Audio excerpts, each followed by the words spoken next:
Hey guys, this is Breach. Welcome back to Let's Play Final Fantasy II. Last time, we kind of showed off the battle system and everything, and showed off the opening of the game. And since then, I've gained some stats. I've gotten most of our weapon and shield levels up to level 3, and I've gotten the Cure Spell to 2 and the Fire Spell to 3. So yeah, you'll get to see kind of how much damage this does. And for the most part, my strategy is going to be to try and cast spells every round so I can make the MP go up faster. We're going to need a lot of MP by the end of the game. Now, also, last episode I mentioned that I would be taking kind of the HC Bailey route. That's just in regards to weapons. In his playthrough, he used the instant death spells way too much for my liking, which, I mean, they're nice, but it's a crutch to get through the game faster and easier, in my opinion. Nothing against his playthrough or him, but I think there's more fun ways to do it than just spamming instant death at the enemies repeatedly.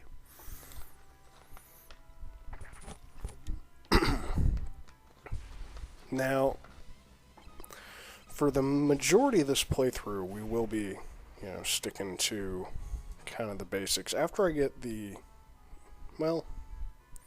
I don't think I'm going to two-hand weapons very often. I might later on, after I get the evasion and the shield stat up enough.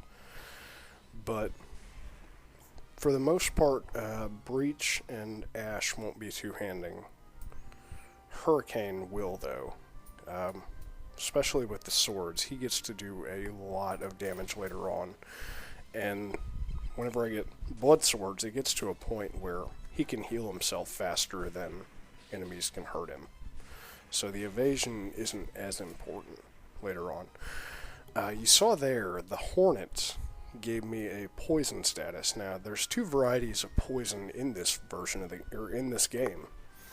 You have the typical poison, which is like what the Hornet did there, which lasts just for the fight. And then there's Envenomed, which is the more traditional poison. And as you saw there, we didn't take any damage, but we still got an HP gain. They changed around kind of how the mechanics of character progression work in the Game Boy Advance version here. So, you can get HP gains whether or not you took damage in the fight. I'm not sure if it's dependent on the number of fights you've been in. I'm going to look it up between, now and the next couple of videos.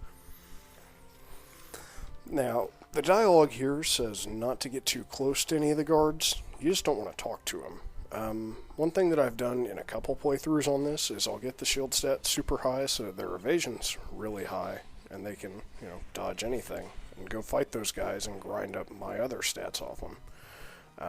If you get a high enough level fire spell, you can take them out fairly efficiently. But they have some amazing drops for this point in the game because you're really not meant to fight them until much later on. But here, typical NES game logic, go around the outside of the town. And you can get into fights here. Here I show off that all the spells can be multi-targeting. Back in Final Fantasy 1, it was just the level 2 and 3 spells against the enemies that could multi-target. Here you can multi-target with everything. You can even multi-target with your instant death spell. So if the level's high enough, you'll hit a majority of the targets, which is why that just becomes so cheesy. But you go around, you go to the pub, and you give the password to this guy, the barkeep. And he's actually protecting a hidden passageway here where there's a dying man. If you talk to enough NPCs, you'll find out there's a dying man being held here. Well, the dying man, soldier. Speak the password to him. Turns out his name is Scott, Prince Scott from Cashwan, and he was Hilda's kind of boyfriend, kind of not. And you get some dialogue here. He had this super intense love for her, but he doesn't want to burden her life with knowing that he loved her and they can't be together. It's kind of a cultural thing, I guess, that somewhat translates to over here, but doesn't fully, because, I don't get it. If you care about someone, let them know. And, you know, if they feel the same way, awesome. If not, you know, sucks, but they'll move on. And additionally, if someone dies and they loved you, well, that just means you had someone in your life that cared about you. So, culturally, I don't understand it, but I can get where it may have more impact to people who have different mindsets or a different life experience than I do. Which is the great thing about games like this in particular is I get to see a whole variety of different mindsets that other people have towards, you know, life in general. And I get to expand myself as a person by experiencing that.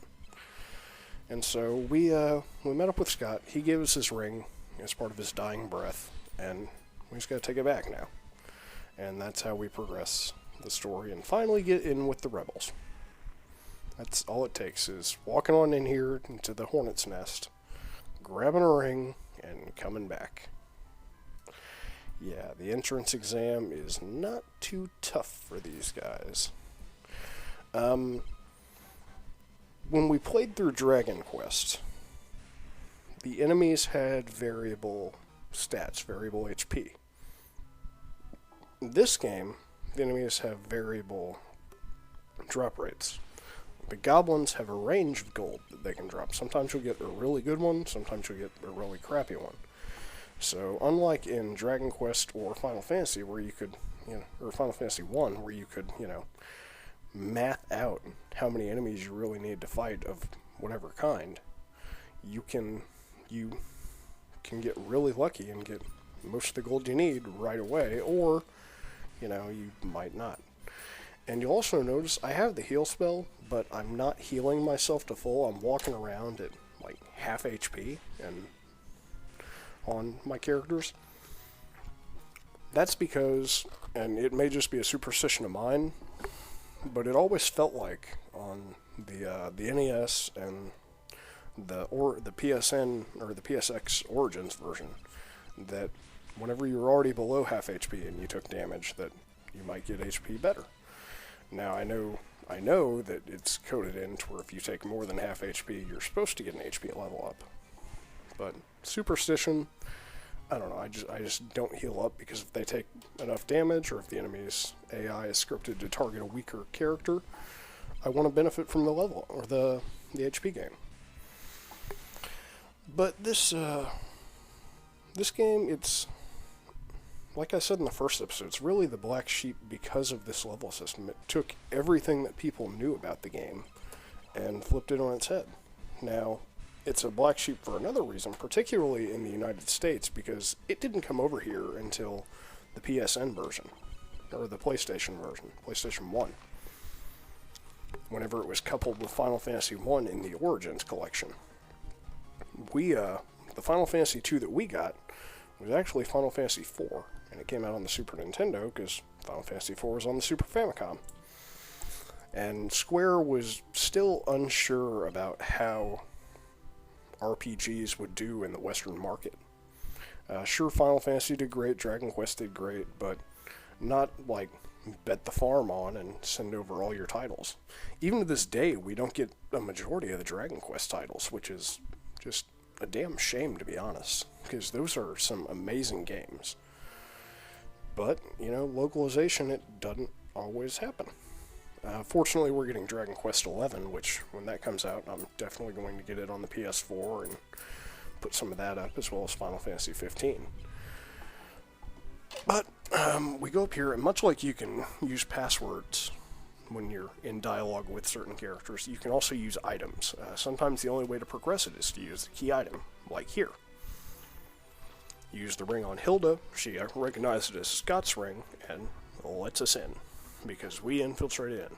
Our first mission is to go find some mithril so that we can, you know, strengthen the equipment here, which is a good thing, because we want to buy better equipment so that we can kill stuff more efficiently. And, to help us out, we get Minwu. Now, Minwu's a white mage.